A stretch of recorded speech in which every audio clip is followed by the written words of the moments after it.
بسم اللہ الرحمن الرحیم، السلام علیکم ورحمۃ اللہ وبرکاتہ۔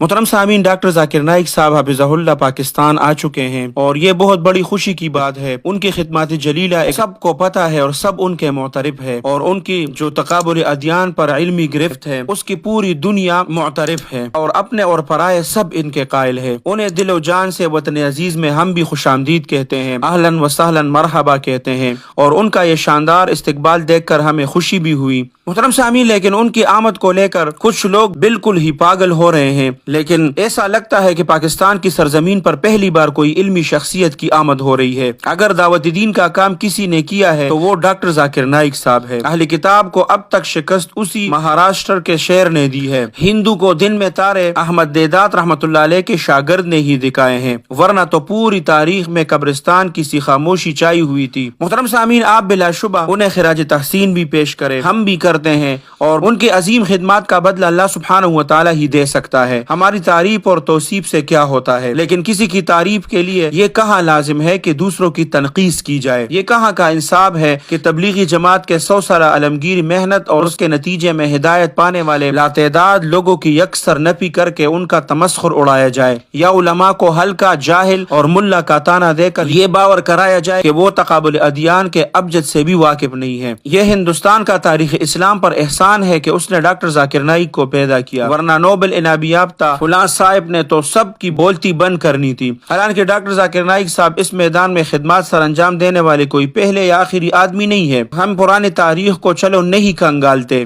ہم امام ابو حنیفہ رحمۃ اللہ علیہ کے مباحثوں کا ذکر نہیں کرتے، ابن جوزی رحمۃ اللہ علیہ کے ہاتھوں 1 لاکھ یہود و نصارہ کے ایمان لانے کا بھی ذکر نہیں کرتے۔ ہم اسی موجودہ دور کی بات کرتے ہیں۔ اپنے جامع سے باہر آنے والے برصغیری کوے کے مینڈکوں کو یقیناً معلوم نہیں ہوگا کہ کچھ عرصہ قبل ہی کویت کے الشیخ عبد الرحمن کا انتقال ہوا۔ پتہ ہے کہ ان کے ہاتھوں کتنے لوگوں نے اسلام قبول کیا تھا؟ پورے 11 ملین، یعنی 1 کروڑ 10 لاکھ افراد۔ گویا 29 سال تک یومیہ 972 افراد کو کلمہ پڑھاتے رہے۔ کہتے ہیں کہ صرف اسلام ہی نہیں بلکہ تمام مذاہب کی تاریخ میں کسی ایک آدمی کے ہاتھوں اتنے لوگوں نے مذہب تبدیل نہیں کیا ہے۔ ڈاکٹر ذاکر نائک صاحب ہمارے سروں کے تاج ہیں، لیکن ان کی پوری ٹیم کے ذریعے اسلام قبول کرنے والے 11 ملین کے اس تعداد کے بالکل قریب سے بھی کم ہے، ان سے بالکل کم ہے، مگر وہ میڈیا سے مکمل کنارہ کش بلکہ سخت متنفر تھے، اس لیے وفات کے بعد یہ سارا راز کھل گیا۔ جبکہ ڈاکٹر ذاکر نائک صاحب کے پاس ٹی وی چینل ہے، وہ سب کچھ لوگوں کو دکھاتا ہے۔ امریکہ کے الشیخ عبد الرحمن کا بھی یہی حال ہے، حال ہی میں ان کا انتقال ہوا، وہ بھی ہزاروں لوگوں کی ہدایت کا ذریعہ بنے۔ خود ذاکر نائک صاحب کے دستراز شیخ یوسف بھی اس میں شامل ہیں۔ الشیخ عبداللہ کا نام بھی ان لوگوں نے نہیں سنا ہوگا، جن کے ہاتھوں 72,000 افریقی مسلمان ہوئے۔ استنبول میں گزشتہ برس شیخ نعمت اللہ کا انتقال ہوا۔ خلافت عثمانیہ کی نشانی علماء میں سے تھے، ساری زندگی دعوت میں گزار دی، 60 ممالک میں 63 برس نور اسلام پھیلایا اور تقریباً 1 لاکھ سے زائد لوگوں کو کلمہ پڑھایا۔ یہ لوگ الامام الشیخ الدکتور عبد الوہاب زاہد الحق کو بھی جانتے ہوں گے، جو کوریا میں ہزاروں افراد کو ایمان سے منور کر چکے ہیں۔ ان کے لیے یقیناً الشیخ سعید حماد کا نام بھی اجنبی ہے، جو مصر میں پیدا ہوئے، علم دین حاصل کیا اور پھر خود کو افریقہ میں دعوت کے لیے وقف کر دیا، 1.5 لاکھ افراد کو کلمہ پڑھایا۔ یہ محض چند مثالیں ہیں، ورنہ فہرست بہت لمبی ہے۔ پھر عیسائیوں سے مناظرے کر کے انہیں شکست پاش دینے والے بھی اکیلے ہمارے ڈاکٹر ذاکر نائک صاحب نہیں ہے۔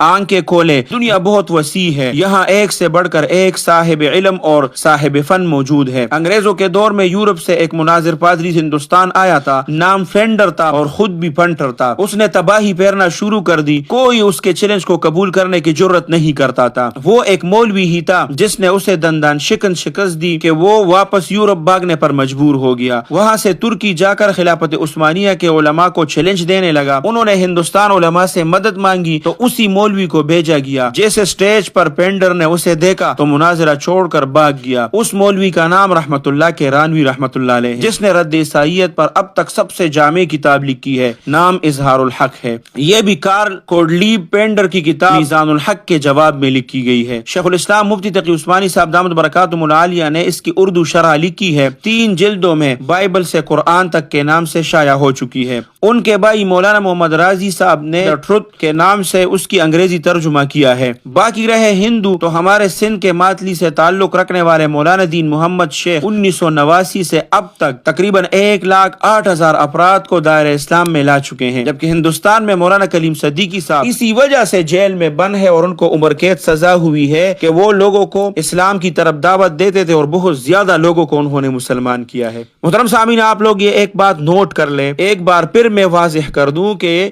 ہماری یہ ویڈیو یہ ڈاکٹر ذاکر نائک صاحب کے خلاف بالکل بھی نہیں ہے، ہم ان کے خلاف بالکل بھی نہیں ہے۔ جب سے 2020 میں مفتی تقی عثمانی صاحب دامت برکاتہم العالیہ نے ان سے ملاقات کیا تھا اور انہوں نے فقہی مسائل کو چھیڑنا چھوڑ دیا ہے اور صرف اپنے کام میں لگے ہوئے ہیں تقابل ادیان میں، اسی وقت سے ہمارے علماء نے ان کے ساتھ وہ اختلافات اور ان سب کو چھوڑ دیا ہے اور وہ پاکستان میں ہمارے مہمان ہیں۔ ہر جگہ جائیں تو جس جگہ پر بھی آپ نزدیک ہو ان کو ویلکم کریں، ان کو خوش آمدید کہیں اور بالکل خوشی کے ساتھ اس کا استقبال کریں، کیونکہ وہ ہمارے مہمان ہیں۔ دوسرا یہ کہ وہ بزرگ ہے، تیسرا یہ کہ بہت سے لوگوں کو انہوں نے اسلام میں داخل کیا ہے، چوتھا یہ کہ تقابل ادیان پہ بہت مضبوط علم رکھنے والے ہیں۔ ان تمام نسبتوں سے آپ ان کے دل سے محبت کریں۔ جب تک وہ ایسے مسائل کو ذکر نہیں کرتا جو ہمارے اور ان کے درمیان اختلافی ہے تو تب تک ہمارے علماء خاموش رہیں گے اور ان کے پروگرامات میں بھی جائیں گے اور ان سے ملاقاتوں کے لیے بھی جائیں گے۔ اللہ سبحانہ و تعالی ڈاکٹر ذاکر نائک صاحب کی حفاظت فرمائے۔ اللہ سبحانہ و تعالی ہمارے تمام اکابرین کا سایہ ہمارے سروں پر تادیر قائم اور دائم رکھے۔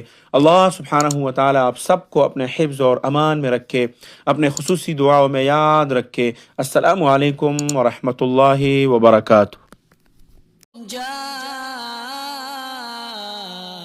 الحق وزهق الباطل إن الباطل كان